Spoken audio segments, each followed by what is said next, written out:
unleashed. Yeah.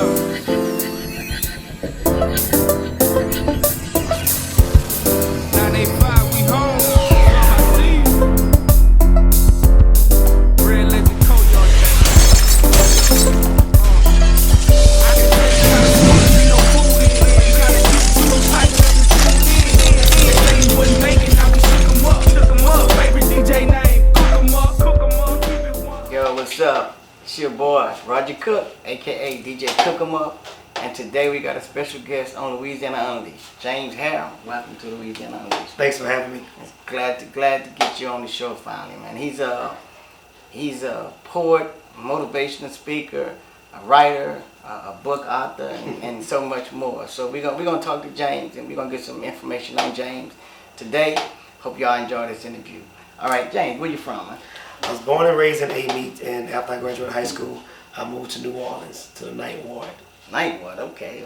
CTC. Okay. Now, I'm gonna jump right into it because I'm interested in how did you get involved in this writing and doing poetry and motivation speaking. We'll take one at a time. How did you get into this writing thing? Well, writing, my first girlfriend in junior high school, I was at West Side, and I was coming to class, and her mother came to class, and she said, "Hey James, how are you doing?" I said, "Hey Miss Zolan, how are you doing?" She said, "By the way, you write the most beautiful love letters." I said, "Your daughter lets you read my letters?" She said, "Read all your letters." So right then and there, I knew I could write. I had a gift for writing. And then in high school, when I would give a speech and or write an essay, I would get so much feedback, and I never knew I could write. I just could write. And my class would get standing ovations, and they were like, "Wow, you wrote that?" Like, "Yeah, I wrote that." So I knew I had a flair for writing. All right, you told us about what got you into the writing, the girlfriends. Her mom was reading letters, but the motivation. I remember you were telling me a story about what happened to you to actually get you focused on your writing. Well, I've always had a flair for writing, and then I really was confused when I graduated high school because I graduated with honors. I wanted to be a lawyer, wanted to be a singer, wanted to be an actor, wanted to be a writer, and so that dream just got put on shelved. And when you start working, you're just trying to make ends meet. You forget about your dreams. Right. And then on December 22nd, 1999, I was running late for work, and I was running across the street to board a connecting bus in New Orleans when a speeding car ran a red light and hit me, sent me into over 12 feet in the air. Wow. And fractured 2 bones in my left leg. Wow. And that's how I started writing. You had to sit there, you had no left scoop. Well, Christmas, I cried out of pain and disbelief because there was nobody to sue because it was hit and run. So I basically was talking to God, asking God to help me understand why did he allow this to happen to me. Right. And then he spoke to me and basically told me, "What did you pray for?" I was like, "What did I pray for?" I didn't pray to get by no car, but I did say something, I need my breath at work. I told the Lord that I was tired of working secular jobs, that I want to be in a job where I could talk about his goodness and mercy freely. I could listen to gospel music freely and say, "Lord, you know I love to write. I haven't written nothing in years. I want to write." And so basically, he put me in a position where I could write. And I wrote a friend of mine a letter. She was going through some things. And after I wrote that letter, this beautiful romantic poem out of nowhere came to me entitled, "If I Were Your Man." And I wrote it. Right. And then next thing you know, voice came to me and said, "What would you do if you was God?" Like somebody said, "What would you do if you won a Powerball?" Right. I got so excited, like, "Whoo, if I was God." And I wrote this poem entitled, "If I Were God." And then after I wrote that poem, I got real sad. A voice spoke to me and said, "What was world like if God didn't exist?" And I wrote a poem entitled, "If God Didn't Exist." And from that moment, it's like somebody turned a faucet on. Poem just came flowing from my soul like water from a faucet. I couldn't stop. Your book is all your poems, or is Well, the first book is called "A Real Man Stands Tall, Safe in My Arms." I wrote this book to minister to fathers and sons. A lot of boys are hurting because their father's not a part of their life. Men don't know the tremendous responsibility they have as a husband and as a father. So I wrote this book to let them know. And the book is divided into 4 seasons: spring, summer, winter, and fall. And each season is different. The first season is considered a chapter, is interviews. I interviewed Reverend Daniel Muse, his lovely wife, and 2 of his sons and his daughter on what it means to be a father, what it means to be a husband. And I interviewed all of them Amazing interview. The second season is essays on different aspects of being a father, of being a husband. And the third season is poetry, where I write poems on fathers and poems on sons. And the last section is letters, where I got letters, fathers writing to their sons, giving them an explanation why they weren't there. Sons writing letters to their father, trying to let them know that what their life is like without a father. And even fathers writing to baby mamas. Okay. Powerful. Right. So your books are out. People could go purchase your books now. Yeah. Where can they find these books? You can order my books at, I got 2 books out right now. A Real Man Stands Tall, Safe from My Homes by James A. Harrell Jr. and God's Gonna Trouble the Water, The Healing Power of Words. You can buy them at Amazon.com or you can go to any book where books are sold and order them. Okay. Now, you better get to the meat. Now, you say you minister,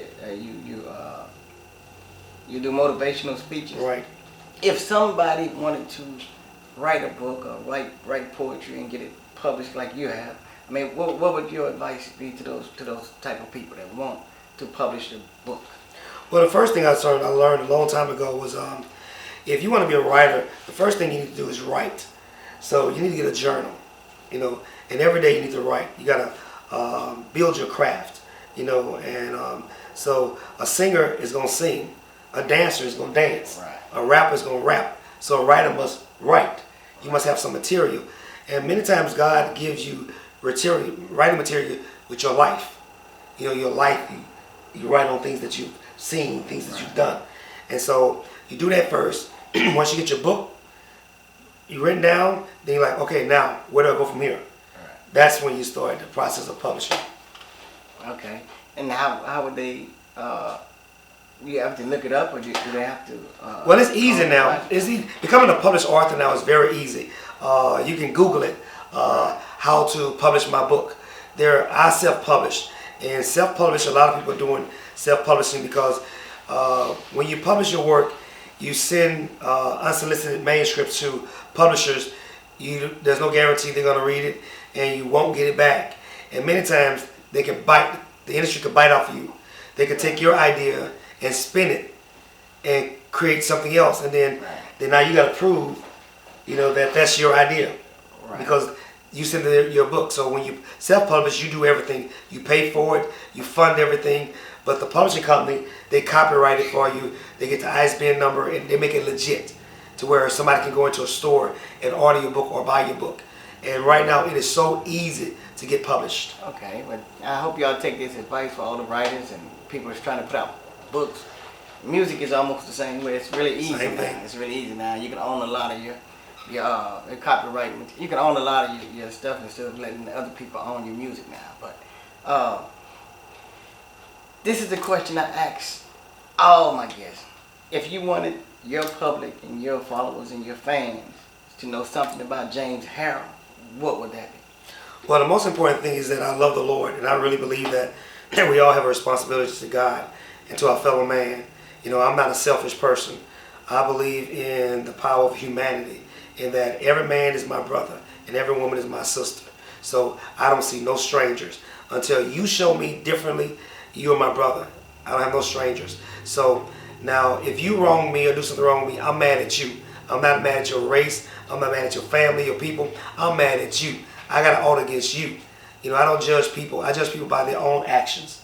And the most important thing about me is that I love God and I love motivating. I love encouraging. Because my father wasn't there, I have a heart. Right. It hurts Right. when you go to bed at night and you cry yourself to sleep because you want your dad. Right. I got the most wonderful mother in the world, and I love her with all my heart. And I tell her now, the best thing my dad gave you was me. Right. Because I'm going to take care of you. He didn't, so it's my responsibility. Right. Yeah. So that's what you want them to know about you. Okay. That's great. That's great. So, and the other thing I ask people when they're on the show, some advice to somebody that was trying to do exactly what you've done. We know this is not an easy task, because if it was easy, everybody would be doing it. But give them some insight on, like you said, you told them to keep writing. Right. Like a little bit more in depth of what to look for in this career of writing. Well, I'll just put it this way. There's a poem that I wrote And this poem is so powerful to me because it's simple, and I'll recite it to you. And when I recite it to a lot of people, they're really excited about the poem because it's so simple, but yet it says so much. And the name of the poem is called Soar by James A. Harrell Jr. It says, "Nothing can keep me from flying. If at first I fail, I'll just keep trying. To soar with eagles is my dream. It's not as impossible as it may seem. Although some try to hold me down, they can't keep me on the ground. In the clouds they say I shouldn't be, but I'll let no one discourage me. For in my mind, there I'm free to be whatever I choose to be. I can soar with eagles if I please, or play with chickens down on my knees. No one will ever hold me down anymore, because in my mind, there I will soar." That just tells you can do anything you want to do. If you can believe it, you can achieve it. That's what's up right there. Okay, James, let's talk about this book and the information you give to young men on manhood. What was the name of that book? The name of my book is called A Real Man Stands Tall, Safe in My Arms. All right, the content is directions, or what would you call it? Well, it just gives an idea. It tells men what a real man is. It's dealing with fatherhood, being a husband and being a father. The two most important roles that a man would ever fulfill in his life is that of being a husband and that of being a father. When you're a man, when you're single, you're only responsible for yourself. So you can be selfish. But when you become a husband, when you become a father, you are now selfless, because now you're responsible for a woman and children. It's no longer you. You put down the I and me for the us and we. Everything you do now is for us. It's for we, it's for family. Your family must always come first as a man. And that's what's up. That's some vital information, young man. I mean, we get caught up in so much of the lights that we don't really see what we're actually here for, you know. And that's a good book. That's a good book. I hope that we can reach out to younger men. Do you have any way? Are you going to be giving any speeches or anything soon? Give them some information. Well, I plan to do. I'm going to be doing a book signing on February the 4th, I believe it is, in St. Paul Church in Independence. But yeah, I'm about to get ready to do a lot of things, because when it comes to becoming a father, becoming a husband, there's no manual. You know what I'm saying? There's no how-to. And then some men, their father wasn't there, so we have so many generational curses. You know, my father beat my mother, so I beat my wife, because that's what I know. A real man don't hit a woman. Real men don't beat women. It's just that simple. Okay, now, we really need to get this thing on. We talked earlier about your YouTube channel, right, and stuff like that. And if we can provide a service for you to get that, we'll be here. We'll talk about that after the event. So y'all gotta look out for. We don't even have a title for it. Nope. We can come up with a title for it. But I'm looking forward to something like that, because we really need direction, man. I mean, I'm looking at everything I deal with rappers, I deal with R&B singers, I deal with gospel, and believe it or not, they all have the same problem. Right. There's a book. There's a novel that I'm writing. It's coming out this summer. It's called. My main character his name is Elijah Rock Breeze. His daughter has been born in June, so he names her Summer. The book is titled Summer Breeze, A Breath of Fresh Air. It's about a father's love for his daughter. The very first man that every woman falls in love with is her father. When he breaks her heart, he sets her up for heartbreak, because women are generally attracted to men who remind them of their father. So if their father is abusive, or was abusive, women are attracted to abusive men. Really? Yes. That's some information. I mean, I've heard that before, but it kind of seems surreal to me. But you're probably right if that's what they've seen all their life. Yes, it is. When I wrote this book, A Real Man Stands Tall, Safe in My Arms, I was shocked to discover. I thought every boy wanted to be his dad, and every girl wanted to be with the mama, you know, male, female, but it's quite the opposite. Boys in generally are mama's boys, and girls in generally are daddy's girls, daddy's little princess. And so I'm working on another book. Well, A Real Man Stands Tall, Safe in My Arms is going to be a trilogy. There's 2 more books that's coming out to piggyback off of it. The next book that's come out to that one is going to be A Real Man Stands Tall, Dear Baby Girl. It's going to be showcasing a father's responsibility to his daughter. A man has a tremendous responsibility to his daughter. A little girl learns how a husband is by watching how her father interacts with her mother. And a woman learns how a man treats a woman by watching how daddy treat mama. So to break it down, you would be saying if you have a daughter and you're married, if you're at your house and you're doing all kind of crazy stuff, your baby girl seeing that. That's the first man she sees, and that's the first relationship she sees. So she's kind of drawn to that because her mom loves it. Right. So, I mean, we need to really get on that. I like that. And fathers has a tremendous responsibility to their daughters. A man should take his daughter out on dates. Open door for her. Show her how she's supposed to be treated. She's your princess. And one day you hope to be she's somebody's queen. So show her how a queen should be treated. Same with mother. Pull out the door for a mother. Pull out the chair. Be a gentleman. When you see this, that's what she's going to expect. In my book, I talk about a pastor. This man is such an inspiration to me that whenever him and his wife never argue in front of, they had 3 daughters. They never argue in front of the daughters. Never seen them argue. He take his daughters out to some of the finest restaurants. He don't take them out to McDonald's, to Burger King, to Wendy's, because that's what most guys do. When they take a woman out to date, they take her to Burger King, to Popeyes, to Pizza Hut. No, he takes them to fine restaurants, to where they know how to be treated. Right. And he has them dress up. Right. So I like that. That's what a father's supposed to do. So we need to actually teach fathers how to be fathers instead of just men that had children. And because, like I said, we always looking for the better man. Like, we want a good man for our daughters. Right. We haven't showed them a good man since they've been around us. Well, men are raised. A boy is a man in training. Right. People don't realize that. A boy is a man in training. Exactly. The Bible says in Proverbs 22:6, train up a child in the way he should go. Right. Not the way he want to go. And what's really bad is that a lot of kids are growing up with video junkies, have no sense of responsibility, no chores. Every child should have chores. A home, everybody should have a responsibility in that house. Right. No kid should leave their room without their room being clean.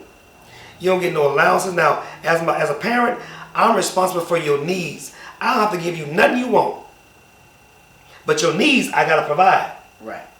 A roof over your head, food in your mouth, clothes on your back. Right. Those are needs. Those are necessities. As your father, I got to provide those. But Jordan, I ain't got to buy you no Jordans. Don't have to. I ain't got to buy you no cell phone. Right. I can make you earn that though. With your chores, with your good grades, with how well you do in school. Exactly. Now, your poem, you have a poem, which I'm going to let you do a few of your poems, and I'm going to let you take the center stage and you can do a few of your poems. But you have a poem, I think it's Black Queen. A BMW, Black Magnificent Woman. I definitely want you to do that one, and I'm going to let you take center stage. If you want to stand up or you want to sit in the chair and do it, I'm going to let you take the center stage with that. But I just want to tell you thank you for coming on Louisiana Unleashed. And anytime you want to come back and put some more information out there, come back. And we're kind of going to end this because I want to hear some of those poems. And we'll be right back with these poems. We're going to get them set up. Y'all go enjoy this. Hello, my name is James A. Harrell Jr. And God has blessed me to publish 2 books. A Real Man Stands Tall, Safe in My Arms. I wrote to minister to fathers and sons because so many boys are hurting because their father wasn't a part of their lives. And so they've grown up without the love of a father, so their hearts have become hardened. That's why so many boys are now in jail and incarcerated, because they become hard of a lack of a father's love. The second book God blessed me to write was called God's Gonna Trouble the Water, The Healing Power of Words. Jesus said, my words are spirit and they are life. Words have the power to either motivate you or agitate you. There was a lie that was told when we were kids. We said, sticks and stones may break my bones, but words will never hurt me. Words hurt. They leave lasting and deep scars. Today I'm going to bless you with 2 poems from my book, God's Gonna Trouble the Water, The Healing Power of Words. The first poem I wrote because our mothers, our aunties, our grandmothers, our sisters have been victims of domestic violence, have been bruised and battered. So I wrote this poem to pay tribute to them, to motivate them, to uplift them, to inspire them, and to encourage them, because they are our black queens. It's called BMW, Black Magnificent Woman. Black Magnificent Woman. in all your splendor and glory. Generations shall sing your praises and recite your story. For far too long and too many years, you slept on a bed of tears. Abandoned, neglected, battered and bruised, your love has so often been misused. Broken arms, blackened eyes. Still your beauty I recognize. Black, magnificent woman. In all your splendor and glory, generations shall sing your praises and recite your story. Time after time, your resilience shall abound, even when you find yourself level to the ground. Your beauty can't be measured just on your shade, shape, or size, nor the depths of your wisdom by gazing into your eyes. You are a symbol of strength, courage, and great determination. For your child, you surrender your life without hesitation. Therefore, take your place among royalties where you belong. Black, magnificent woman, so beautiful, cunning, and strong. Now, the second poem I'm going to do for you is called Stand Up Black Man. And women really love this poem. So enjoy. Stand up, black man, tall and strong. Take your place where you belong. You're the head and not the tail. With God on your side, you can never fail. From a lump of clay, you were formed. Now hear God's word and be transformed. Transformed out of darkness into his light. Never again to choose wrong over right. Stand up, black man, tall and strong. Take your place where you belong. Your family need all your support. They shouldn't have to drag you into court. Your sons and daughters are depending on you to help their mother make it through. Through the tough times, especially the bad, it's the least you can do since you are their dad. If you are lost and don't know the way, drop down on your knees, black man, and begin to pray. Pray for courage and strength to stand, to be a good father and a strong black man. Stand up, black man, tall and strong. Take your place where you belong. If God has blessed you with a strong black wife, lean on her. Take comfort in her advice. From your rib she was created to be able to help meet. God fashioned her to make your life complete. Be kind and affectionate. Stop being so mean. She's more than your wife. She's your black queen. Since she's your queen, you're her king. As one, you can accomplish anything. Stand up, black man, tall and strong. Take your place where you belong. Sometimes you feel discouraged and out of place. You keep stumbling and falling out of grace. All men have done wrong and fallen short. There's not one on earth with a pure heart. Confess your faults, for God, he'll understand. It's hard trying to be a strong black man, but all things are possible if you only believe. With faith in God, there's nothing you can achieve. Your only limits are those you impose. Your potential and destiny, only God knows. Therefore, stand up, black man, tall and strong. Take your place where you belong. The books are available on Amazon.com. A Real Man Stands Tall, Safe in My Arms, and God's Gonna Trouble the Water, The Healing Power Words by James A. Harrell Jr. You can also go to any bookstore where books are sold and order the book. By me not being famous, they don't stock the book, but you can order the book. So Amazon.com is where most of my readers are getting it from. It's also available for iPad, for Kindle. There's an ebook is available as well too. So you can download it as well. Yeah. LA Unleashed, yeah.